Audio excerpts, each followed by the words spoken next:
Well, is one name starting to pull ahead in Mississippi State's coaching search? It's a name we've heard before, but now it's gaining real traction. The only question, he might have his sights set elsewhere. Let's talk about it.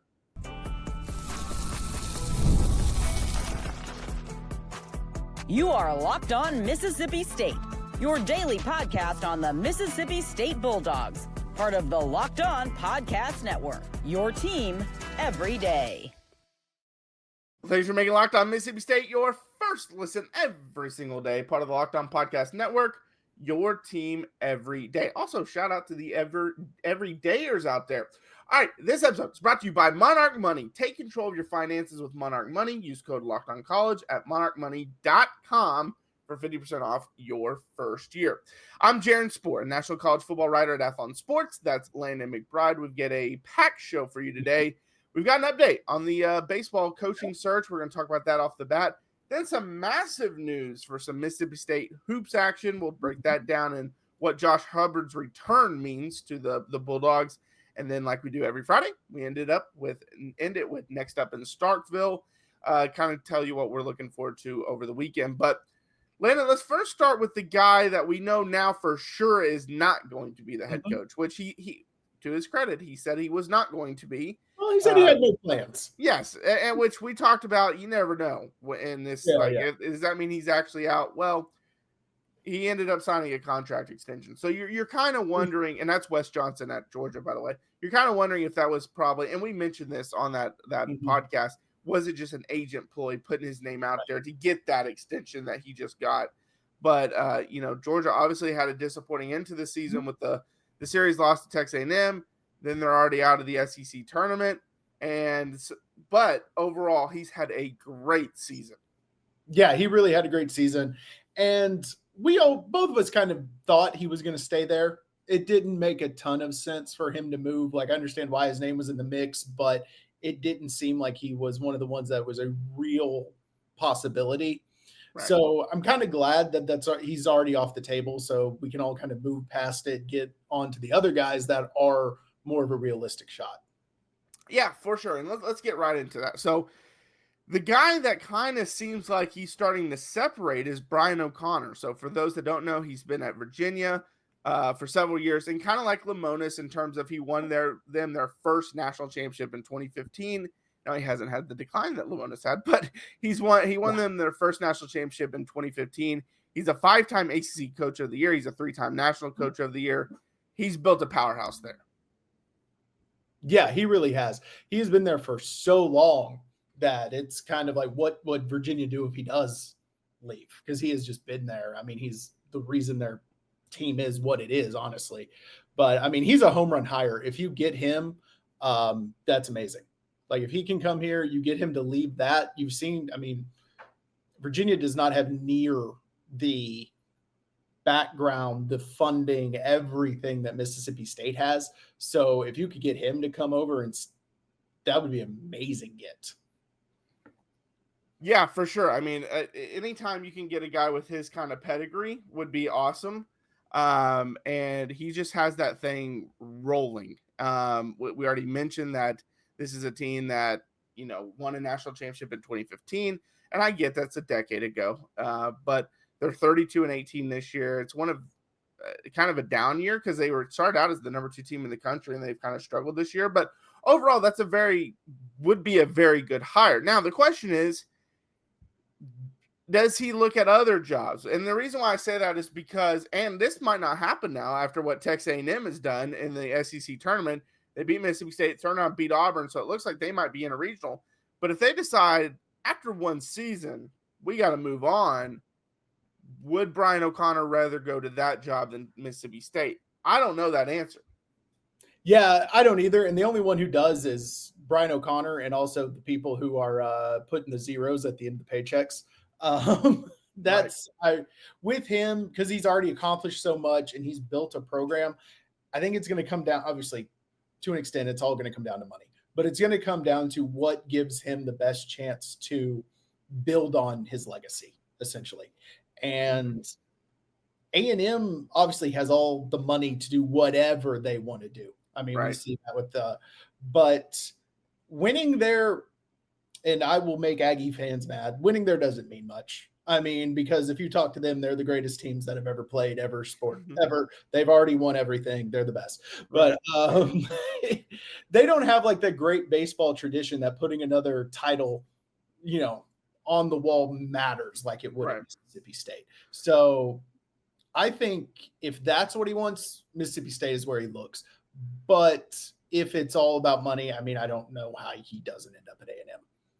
Yeah, for sure. And for those that don't know, O'Connor's been at Virginia for 22 seasons. He was a guy that we mentioned in, I believe, the first round of Job Board. And his kind of thing is, from what we've heard, kind of reading the tea leaves, is that maybe he doesn't have the backing that he would hope to have at Virginia in this new NIL era. And so if he were to leave, that would be why. Because first you look at it, you're like, 22 years there, why would you ever leave that? They're voted the ACC program of the decade, I believe last decade. Like, he's built a really good thing there and has been there a long time. Why would you leave? Well, if you feel like you're not going to get the backing, then you got to start looking elsewhere. And you definitely would get the backing at Mississippi State, especially in baseball. We talked about the other sports. You might not have the backing as much, but definitely in baseball, you're going to get that backing. So we'll see where that goes. It kind of feels like he's emerged. He's the front runner. He's the one that if he wants it, he'll probably get it. That doesn't mean it's set in stone. That doesn't mean he'll definitely get it. But it just kind of reading some of the tea leaves, unless it's an agent ploy again, it sounds like he'll be the one that gets it. Yep. Another name that was brought up is Mark Wasikowski. He's the Oregon head coach. He is excellent for kind of what Mississippi State would want in terms of he's a coach that turns programs around quickly. First season at Oregon, made a 12-win improvement. In his first year at Purdue, which was his first time being a head coach, turned them around by 19 games right off the bat. And so if you're looking at it, and Mississippi State's not in bad shape either. They're about to be in a regional, but they're not what they were at one point. But if you can get that kind of turnaround, and then he sustains that success after he turns around. So it's not like he comes in, brings a new voice, they get a jolt, and then they go back down to earth. No, he keeps them going. Yeah, and something that because I'm always interested in like the personalities of coaches, especially when you make a big coaching change. How is he different from the guy who was here before? Yeah. What does he bring to the table? Things like that. And because I don't have time to really dig into the last 5 years of these guys' coaching careers, listen, watch all their interviews, watch them on the sideline. I'll watch a couple, and then I will get AI to help me kind of break down what is this person's personality based off of everything they've done. Right. And the difference, what it told me about Wazakowski is he is not your buttoned up cookie cutter type coach. He's a fiery guy who is going to change the culture of your program, who is big on fundamentals. And I mean, that if that didn't get you a little bit fired up about bringing him in here, I don't know what would. Yeah, if you look at him, he looks like he should be a football coach. I mean, he looks very intense. But another thing that he did at both programs is he took them to their first regional in years, like over 5 years, I believe, in both cases. And that obviously is something that you would look for. With Purdue, he took them to a 38-win campaign in 2018, which got them to a regional spot. That was 2 years after they won 10 games as a team. Like, that's how quickly he turned that thing around at Purdue. And then obviously I already mentioned what he's done at Oregon. They were a team that had been in a playoff or a regional drought for quite a while, and he quickly got them right back into it. And so if you like that, then I think he would be a great hire. I don't look at this as 1 and 2 or A and B. I look at this as a 1A, 1B scenario where I really don't feel like you could go wrong with either one. I agree with that. Like, both of these guys are home run hires. The other thing I started looking at was, well, since both of these guys are so accomplished and such good coaches, who else helped them get there? Because, every head coach has their guys. Yeah. And certain assistants, just whatever it is. O'Connor, his number 2 guy, who is the hitting coach, the recruiting coordinator, he didn't hire at Virginia. He was just hired the same year, and they built that up together. They're not they're not connected. Well, Wazakowski's top 2 assistants are his guys. One of them went with him to Purdue. The other one he hired at Purdue, and they both went with him to Oregon. So the chances are, if he comes here, you're getting his top guys. Now, if you bring O'Connor, that guy may be the next Virginia head coach, and he's going to be looking for his new number 2. Now, that's not a reason to choose one over the other. That's just something to kind of think about. Like, being a head coach is the headliner, but they have a huge support system, and who's coming with them? Right. Yeah. And so it would be massive to be able to either one of these guys, again, would be really good hires, in my opinion. I'm personally kind of leaning Wazakowski. Me too. I think OConnor would be a great coach as well, but I just like Wazakowski and how he's built the personality and how he plays against the team play. It just seems like it fit. And I know people are going to immediately mention, well, he went to the regional in 2018 and then turned around and went 20-34 in 2019. But then right after that, he's been in the regional every year outside of the COVID shortened year that no one went. And he even went to the super regional, twice. Now you can make the case he hadn't made a World Series yet. So maybe that's the knock on him. Yeah. But on the flip side, OConnor hadn't won one since 2015. So you're kind of splitting hairs in that scenario. But we'll see what happens. All right, we got to talk about Josh Hubbard. He has officially made his decision to return to school. We'll break that down coming next. Well, ever check your bank account and wonder where did all my money go? Between dining out, online shopping, and entertainment, it's easy to lose track. That's where Monarch Money comes in, your personal CFO, giving you full visibility and control over your finances. Monarch Money isn't just a budgeting app, it's a complete financial command center. You can track all your accounts, investments, and spending in one place, so you stop just managing your money and start building wealth. And the best part about it, it's all in one convenience. Instead of juggling multiple apps, you can just use Monarch to check your finances, track spending, and even plan long-term goals. And managing money with your partner is smoother than ever. You can track shared and personal accounts, set goals, and stay on the same page without the stress. Take control of your finances with Monarch Money. Use code LOCKEDONCollege at monarchmoney.com for 50% off your first year. That's monarchmoney.com, code LOCKEDONCollege for half off your first year. All right, well, thanks for making Locked On Mississippi State your first listen every single day, part of the Locked On Podcast Network, your team every day. All right, so it's official. Josh Hubbard is returning to school after entering the draft. We kind of, when he entered, we kind of felt this is probably what was going to happen. Yeah. Kind of test, see what the NBA scouts think of you, see if there's something you can improve. And unless they were just like, hey, you're great at this, it's just your height, or it's just this, that, something you can't change that's holding you back, he probably was coming back. And we said right then, the biggest part was he entered the draft, but did not enter the transfer portal. Yeah, and that's huge. We expected him back, but knowing he's coming back this early, that's big. Yeah. And you have your alpha back. He was the guy that this team revolved around last year. He's back, and you can build. We kind of expected them to probably get one more guy in the portal, and now he's back, and you can build that last slot around him and the pieces that are already in the fold. Yeah, and I don't want to get too much in it because we've talked about Vin Allen Lubin as possibility, and from what I have read, Auburn has moved on. NC State has moved on. They just got a commitment from the Texas Tech guy recently, so they're done. And it was between those two and Mississippi State. So it's like, why ain't he committed yet? And so I don't know.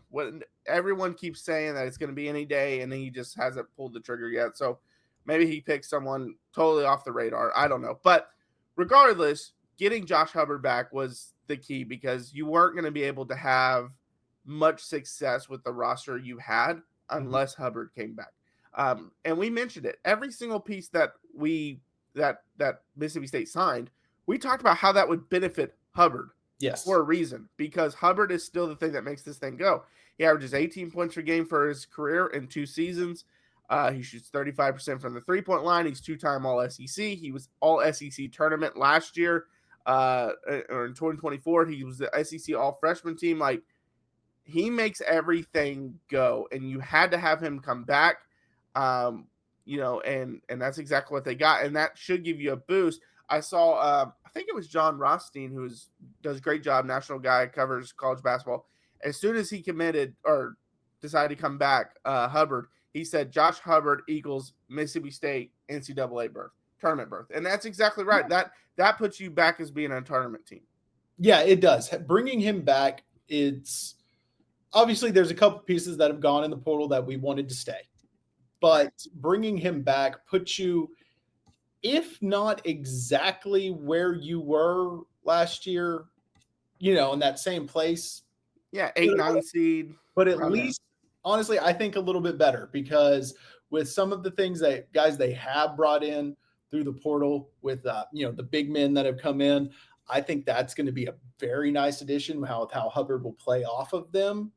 Right. So, and plus, we've mentioned the shooting too, if some of these shooters develop a little bit more, you can't press up on Hubbard quite as much. Maybe he starts to shoot a little bit better from three as well. And if things click right, maybe instead of that 8-9 seed, you're maybe looking at a 6 or a 7 seed. Yeah, and he's not a perfect player. He's 5'10", so he's kind of small, especially for a point guard, and he shoots 39% from the field for his career. It's just not good enough. That has to go up. He's got to get into that almost mid 40s. I mean, if he shoots 43%, you'll live with that. But he needs to be close to that 43, 45%. That's where you kind of want your guards to be at. And then you would like to see the 3-point shot jump from 34% to about 37, 38%. And I think it would, but he's got to take smarter shots. I think a big part of that, and we talked about this, he was really the only consistent 3-point shot threat. And so when you're doing that, you're going to take a lot of forced shots. This year, hopefully that's not the case. They got the McGee kid from UAB who lights it up. And so you've got some guys that can come in and shoot as well. It's still not a great shooting team, but it should be better than last year. And so if that's the case, then maybe that takes some of the pressure off him, that he feels like I have to be the only shooter, and he can take smarter shots. And maybe that's something the NBA scouts told him, like, hey, work on your shot selection because you're a great shot maker, but your percentages are so low because you don't take smart shots. Yeah, and he was really one of he's the only one I would say can consistently do it, create his own shot on last year's team. Yes. There wasn't a lot of guys other guys kind of had to rely on him to make something happen for him, to either start the passing of the ball around or to pass directly to them. So hopefully some of these wings they brought in are a little bit more of shot creators as well, and can take a little bit of that burden off of him. So maybe he can be a little bit more of a spot up shooter on an occasion. And that would also help those percentages go up and his shot selection. Yeah, and then if you get Lubin on board as well, I think this is a deeper team than last year. So maybe you can be that team that gets to that 6-7 line. It's just hard because the SEC is so hard. Yeah. I mean, it was historically great last year. Probably not this year. I was about to say it's hopefully at least takes a little dip this year. Well, it's hard to be historically great every year, right? So and that's why be a little easier. That's what I was about to say. Even if it's a little easier, it's still going to be maybe the best conference in basketball. So yeah, that's why you might have a better team. You might have better players, but your record might not show it. Your seed in the NCAA tournament might not show it, just because of how tough the conference is. It's all going to depend on how quickly you guys gel, because a lot of transfers are coming in. How quickly do you gel when you get to SEC play? The one thing I worry about with transfer teams, and you see it more in basketball than any other sport, a lot of these transfers know this is like maybe my final shot, or this is at the NBA, or going professional anywhere, not just the NBA. This is kind of my final shot. And so you'll see like late in games and big games, they're like, I know our offense is this and we're supposed to be doing this, but I'm going to go make a play because I want the scouts to see me. And so you worry about that. And I'm not saying that's any of the Mississippi State players. I don't know them. I don't know what their goals are. But that's one thing you worry about. And I felt at times you saw that last year with this team where they were like, I need to make a play here and I want to get known. I want to get the focus on me. And instead of playing that team basketball, because I think this team could be really good if they'll just play as a team. Yeah, they do. They need to play as a team. And I will say the one place that this team I feel is much better is the size. Last year, it was there weren't a lot of options with the big men. This year, you have, blanking on his last name, Quincy Ballard. Knew the first name was Quincy. That's an anchor in the middle of that offense and defense. And so that'll allow people to kind of play off of that. There's a lot more size on the wings because last year, outside of one or two people, you're looking at a bunch of 6'5" and smaller guys on all of the guard places. So, I mean, hopefully that also improves the defense a little bit. Defense wasn't terrible last year, but just more length tends to just naturally lend itself to a better defensive team. Right. So that, along with maybe a little more creativity and Hubbard back, not saying this is going to be like some deep run, but maybe we see, Sweet 16 if things break right. Yeah, and more scoring threats. I mean, we mentioned Cam Matthews, and it's hard to criticize him. He's Mr. Mississippi State. He had a fantastic career, but he wasn't much of a scoring threat. And I talked about it in the NCAA tournament game. There were several times he could come off the screen and really have an open lane to the layup to get a layup, but he's more focused on the passing game. And that's just his game. I understand it. But now if you have more threats on the court, then that should open yourself up. And I don't want to harp on this, but if Keyshawn Murphy stays, this is a team that could finish as high as a 4 or 5 seed. But obviously he decides not to. And that happens. That's part of the new era. And I thought they rebounded nicely because there was a point where we were like, well, I don't know what's about to happen. We're like, who's going to play the 4 and the 5? Like, we got all these guards. But... Right. And they rebounded really nicely. So, So great use of rebounding when talking about big men. Right. No pun intended. But no, that was obviously fantastic news. But all right, coming up next, we got to give our what is happening up next in Starkville. Don't go anywhere.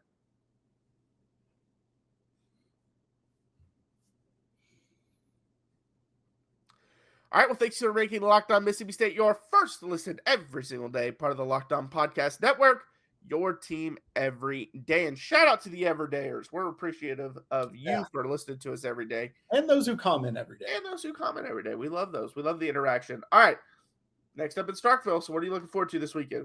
I mean, it's really about the only thing left right now. It's when the regionals are announced. Where do we end up? We talked about it. We're pretty sure this is a 3 seed. Where they land on the 3 seed, though, we'll see, what, and so that's really just what I'm watching, where they're going to end up, what kind of draw they get, what teams are we going to be talking about next week while we wait for the next round of baseball to get going. Yeah, and that, like you said, that's the only thing really going on. So obviously that's what I'm looking forward to the most. What kind of matchup do they get? Because we've talked about how important matchups are. I can't remember, what was the region that we looked at yesterday that they could have been? I think it was Arizona and was it UCLA? UCLA, yeah. And they were the 1 and 2 seeds, but they had both been struggling. So that would be a great region to go to if you're Mississippi State.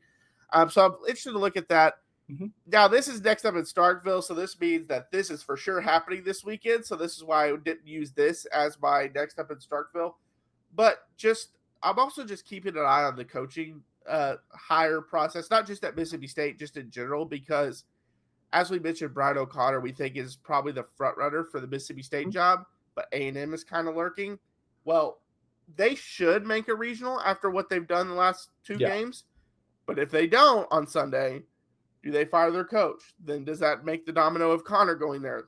Mm-hmm. Then what does that mean for Mississippi State? Does it go to Wazakowski, who we both think is probably the better fit anyways? Who knows? So I'm interested to see like the dominoes start to fall. What other coaches get extensions like we saw with Wes Johnson that basically takes them out of the running. Yeah, there's a lot to watch on that front. And then, it's still a time where people are committing. High school kids are committing. And we had the story where Brody McCorder was recruiting other high school kids to Mississippi State. So maybe we get some good news on that front coming up. But both of those are things that you're just kind of always watching. This is we're starting to enter that sports dead zone. Right. And another one, although I don't expect him to take a job while they're still playing, but we mentioned Josh Elander as a possibility, the assistant coach at Tennessee. Does he take a leap and take a job after regionals come out? Maybe you see some coaches firing, coaches leave, like whatever. Does he take a head coaching job and kind of remove himself from the Mississippi State head coaching job?